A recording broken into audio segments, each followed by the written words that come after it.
What's up, everybody? It's your girl, Mariah, aka the Inspirational Sister, and I am here to bring you a really good video. Um, I am, I'm, I'm going to give you all the raw and uncut experience that I had in Canada. So I am sure you all read the title, and that is why you tuned in. First off, I want to say if the kids is kind of loud in the background, I apologize because they are doing their own little things. They're on their phones and playing games, and so I told them to turn their stuff down. But nonetheless, let's get into the video. Last week was spring break, and my kids, my boys, I have two boys, we decided that we wanted to go to Canada. We drove. I live in Missouri, which it takes some time to get to Canada. We first stopped in Detroit to visit my stepdaughter because it was spring break there as well. And so she is graduating school this year. And so let's see, it took around 8-9 hours to drive to Detroit. And Canada is not too far from Detroit. So we have our passports, so we were all good with that. And so I did look online to see what was needed, and it said passports, unless I missed something. But let me not get ahead of myself. So we get to the border, and the first guy that we met, the Canadian officer, he was pretty nice, honestly.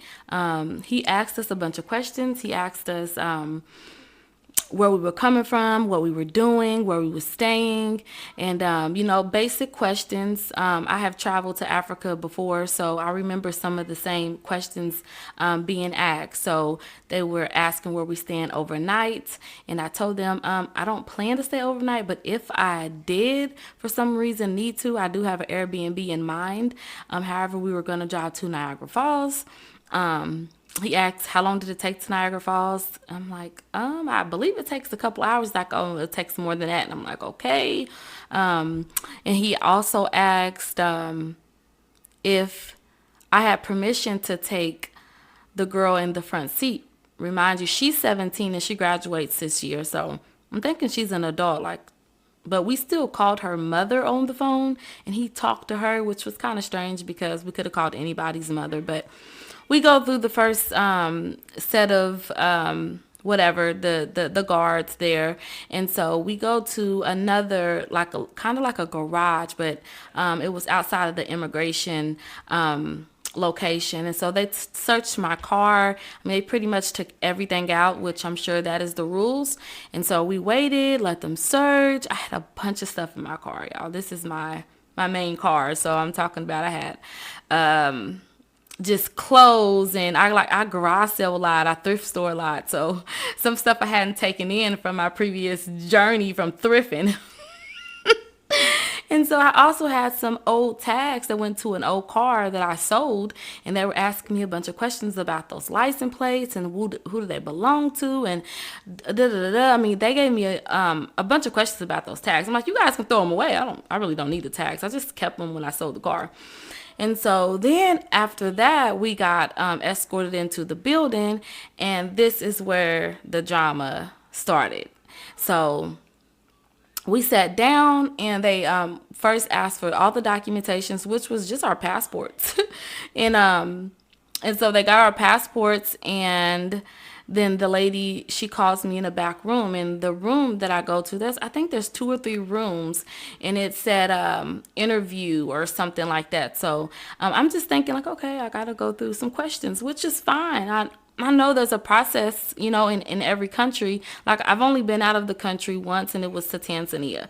So, I was down for the experience. Whatever questions she's going to ask, I'm here to answer. And so when she sat down, her eyes were really big, and she was like, whose kids are those? I'm like, they're my kids. And she was like, and that's not how. So I said, mine's. And she said, how do you have proof of that? And I was like, I'm thinking in my mind, like, good question. Like, how do I have proof that these are my kids? I don't, I don't have the birth certificates with me or anything. So I'm thinking, if the first thing I'm like, okay, we're not going to get through because maybe I should have kept birth certificates and stuff, you know. And I'm like, I said, I don't know. And she was like, exactly. And she was like, and how do you know, what's your relationship with the girl? And I said, my son and her share fathers, you know. We came to see her for spring break and all that, you know, and we just wanted to come over to go to Niagara Falls and just, you know, have an experience. I was told that it wasn't a big deal to go through Canada, like people in Detroit go over all the time. And she was like, so she's like, her eyes were really big. I'm not kidding you. I'm not over exaggerating. The whole time they were just big. And she was like, and what do you plan to do when you get here? And I mean, her voice was really, oh my gosh, you guys, it was like demonic. I got this fear in my heart, and I was just like, I told her what we were doing, but it's like I'm repeating myself. You guys are asking the same repetitive questions. And so I'm like, is there a problem here? And she's like, yeah, the problem is you want to cross over in Canada and you don't have proof that these are your kids, nor you don't have proof that that they have permission from their dad to leave. And I said, well, one of my son's dad has passed away. I said, and the other, you know, I guess maybe I should have permission. You know, I said, I understand. And so she opened her, like, I know I keep saying this, but I can't, I have to tell her what it is. So she's like, she slams her hands like down on the table, and she's like, how do you expect to go over here in our country and you don't have proof of anything? So at this time, I just stood up and I walked out of the interrogation room, and or whatever I call it, interrogation room. But I said, can somebody please come in here with me? This lady is like really being rude and loud, because she was really loud. And I said, I'm kind of getting a little scared. Like, I don't know what's going on, but I need someone else to come in here with me. And so she got up and she said, ma'am, you need to have a seat. She said, you know what? I'm going to arrest you. And I was like, arrest me? Like, arrest me for? Because you're not in United States. You can't just get up. You know, you're underneath you're in an interview. And she said, oh, what did she say? You're under something. I don't even know. And so she's like, and you can be arrested for getting up without my permission. And I'm like, are you serious right now? And then she yells at the little girl, and she says, get off your phone, because you can't be on your phone in there. So I'm like, get off of your phone. Like, these people were losing their minds inside of here. Everybody was weird. The people was weird. The people at the front counter was weird. And like, it was creepy. I had there was like a demonic feeling inside of that whole place. And so so she told me to come back in, and I said, I'm not until you get somebody else. I said, I feel threatened by you. And so finally she got somebody else to come in there with her, and it was a guy. He wasn't even any better. Like, he was like really really rude. And you know, so I'm like, I told them, I said, I'm okay with going back over to the United States. I said, I don't have to come in you guys' country. I'm fine with being denied to come in. I said, you know, I didn't know it was gonna be a big deal, you know. And she said, you should know that you can't travel outside of the country with kids. That is illegal. And I'm like, I just went to Tanzania. You can check my passport, and I didn't have to have that, you know, but each country is different. I didn't see that on your website. So what is the next step here? And so she was like, I'm the one talking. I'm the one in control. You don't say anything. So now we're at that, y'all. Now it's a control thing, and she wants to exercise her authority. So I'm just like in my mind, I'm a little scared, but I'm praying in the back of my head, like, Lord, just please get me out of this place, because I don't know what they're up to. Like, it just makes me think of movies and all these type of stuff that you hear about people going missing or someone getting thrown in jail, this, that, and the third. And I'm like, okay, let me just be respectful, you know, and just get out of here. Like, if this lady wants to use her authority, I'm going to just bow down and get out of here, but not bow down in a way to where, you know, just do whatever it takes. I got my kids with me. I just want to go back across the bridge at this point. I didn't have a desire to even go any further. Like, she kept asking questions, and she's like, well, I was gonna let you get the permission from your son's dad, but since you stood up and did all of that, I'm not gonna let you do that. And I said, I'm fine with that. Whatever it takes for me to go back over the bridge, that's all I want to do at this point. And so if her looks could kill, guys, I would not be here right now. Like, she finally, this is where she hit me with the bombshell. After all of this, she said, have you ever been arrested? I said, I have. For what? I said, honestly, I think that's what this is about. I said, I think it may be because I have gotten arrested. I said, and if you want me to be honest, I got arrested back in probably 2010.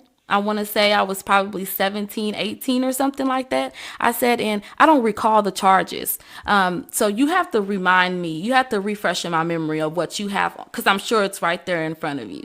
And so she goes, so you don't know what you've been arrested? I don't remember, but let's go. Looks like here, like you've been arrested for, looks like we have a theft charge. Yeah, probably so. I was with my friends and we were all on some bull crap, and well, yeah, we don't let criminals come inside of our country. I'm like, oh, okay. That explains the reason for why I am treated the way that I'm treated, because you guys are looking at me as a criminal. I can respect. All I can do is respect. You don't know anything about me. You don't know anything, don't know my background. You don't know that's all they looked at was that I've graduated college. I've started businesses. I've done this. I've done that. You're looking at this. And on top of that, this was how long ago? I'm 31 years old. You're looking at something that I did when I was in my teenage years. To each his own. I didn't have this problem when I went to Tanzania. So this is not the country that I need to visit, So I just left it alone. That's the rules of the country. And I'm okay with that. I don't want to go in the country anymore. It's not a big deal to me. I'm not going to go anywhere where I'm not welcomed, anywhere where I have to break the rules to enter. You understand what I'm saying? I'm okay. And so so I say, what is the next step? Because at this point, like, my heart's beating really fast. I'm just like, I want to go back home. Like, she's wasting our time. We've been here for a very long time, because we sat and waited on them to call my name for at least 30 minutes anyways. And so, we're on vacation. We're on spring break. And I believe it was like our last day, second to last day. So, I mean, if we can't make it in Canada, we're going to go back over to Michigan and have a good time. So she's like, yeah. So she says, do you understand you could have been arrested today? She asked me that so many times. And the first time I said, no, I don't understand why. And so then I finally just said, I'm just going to agree. Yes, I understand. She asked me the same questions at least 4 to 5 times. And I'm like, okay, she has nothing to do. Like, so I'm just cooperating. And so she says everything she says. She says, you've been denied access into our country. If you come back again, this is your warning. You will go to jail. From this point forward, you have to go online, fill these documents out, and get approved due to your criminal record. And I'm like, I will never try to come here again. You don't have to worry about that. Like, just send me on my way. I'm good. Like, and so whenever I left, the lady walking out, she was, my kids, they were sitting out in the back, and they were like, Mom, she was so mean to the people in the front too. Like, she was yelling at somebody, and it was crazy, y'all. I know they say don't judge the country by the experience with immigration, because even when I went to Tanzania, they gave me somewhat of a hard time.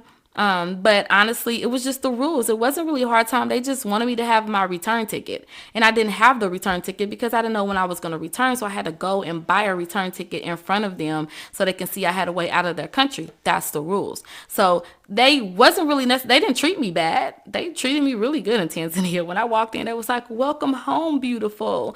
Welcome back to the land. Like, So I had an issue, as we all will probably have when we go through immigration, but it wasn't about the issue that I had. It was about how I was treated. She treated me like dirt off the ground. Like, I would say it was a mixture with racism too, because there were other people there, and we were all talking about our experiences. And I guess I wouldn't even pull the race card, really. Because the lady next to me, she was a Muslim, and she was trying to go in for this holiday, and she was talking about how poorly the lady had treated her too. So, I wouldn't even go there with the race card. But it was definitely a lot of issues. Call it what you want to call it. She was disrespectful. I think it had to do with the background check. People have their perceptions of people. People don't know anything else about a person. They just, they'll judge you by. Hey guys, I'm just doing an add-on at the end of the video because I forgot to tell you all one or two things. First thing is, when we went back over to United States, and through their little security process again, I told the guy about the experience at the Canadian border. And I told him, I said I didn't have proof that, they were my kids. And then also I gave him a denial letter of the criminal background. And he said, okay. And he said, well, it shows right here that you're the parents of the kids. He said, in order for you to get their passports, you had to go to the post office or whatever location is in your state, and you had to sign documents with the father. And I said, yeah, I did. He said, yeah, that is your proof that you're their parents. And he said, so I can see it right here. I pulled it up in my system, your name, and that those are your kids. He said, and they should be able to see the same thing. So I wanted to add that because I didn't need legal documents that they were my kids. The passports was the legal document that those were my kids. And so I think there's another thing. Oh yes, I wanted to add, I researched Mexico because me and the kids are going to be taking a trip there. And to get into Mexico, you do need permission from the child's father to get into Mexico. And so that is a rule that is required in some countries. And however, I didn't know it was in Canada. And so I just wanted to make that clear because some people may be watching this and want to travel to either or Canada or Mexico. And you do have to have a guardian permission. It's called like a single travel form or something like that, because they're looking like, okay, this mother's gone with the kid by herself. They said something about, it's high kidnapping crimes, and then it's also vice versa with the child with the dad. So the dad will need permission from the mother to take the child out of the country. So that is something that I knew about in Mexico. And I do have those documents. I just didn't know I needed them in Canada. So I wanted to add that. You all be blessed.